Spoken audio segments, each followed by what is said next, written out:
Hayo yakijiri, mtazamaji, mwenyekiti wa kamati ya usalama ya bunge la kitaifa Gabriel Tongoyo amelaani vikali kuongezeka kwa kauli zinazochochea migawanyiko wa kikabila.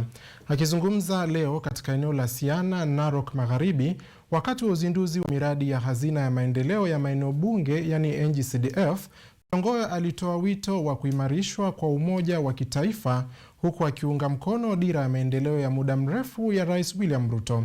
Murugi Gaki na taarifa hii kwa kina. Mwenyekiti wa kamati la usalama wa bunge la taifa Gabriel Tongoyo amewataka viongozi wa kisiasa kuepuka kampeni zinazochochea ukabila, akisema matamshi hayo yanaweza kuligawa taifa. Alisisitiza kuwa maendeleo ya Kenya yanategemea mshikamano wa wananchi, kuishi kwa amani na uongozi unaojumuisha kila Mkenya bila ubaguzi.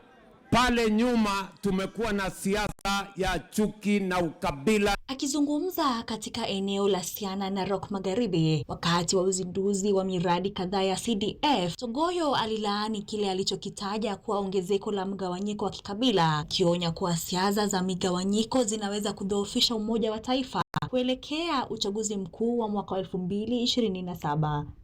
Watu wa kuja kupiganisha Wakenya kwa mzingi ya kikabila hatuitaki kabisa. Wewe unaitwa sijui Njoroge, wewe unaitwa Ole, wewe unaitwa sijui Yusuf, hatutaki. Kenya ni moja.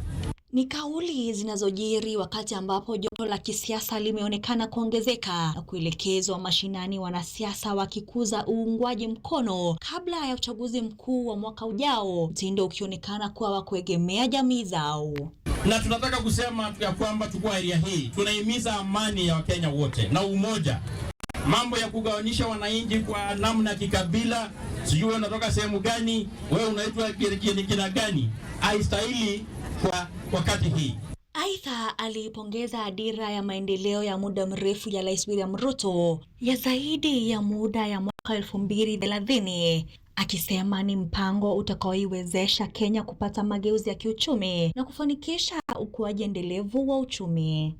Ndiye jana tumeona Mheshimiwa Rais akitupaelekea mwelekeo na maoni ya kupeleka Kenya mbele into the future. Anazungumzia mambo ya ajira ya vijana, mambo ya maendeleo ya maji na mabarabara na muunda mzingi katika Kenya, taifa letu la Kenya. Tongoyo alisisitiza kuwa mustakabali wa Kenya unategemea umoja, uongozi shirikishi na maendeleo endelevu, akiwataka viongozi kuachana na siasa za ukabila, kushirikiana kulinda amani na mshikamano wa taifa baada ya mwaka wa 2027. Murugi Gaki.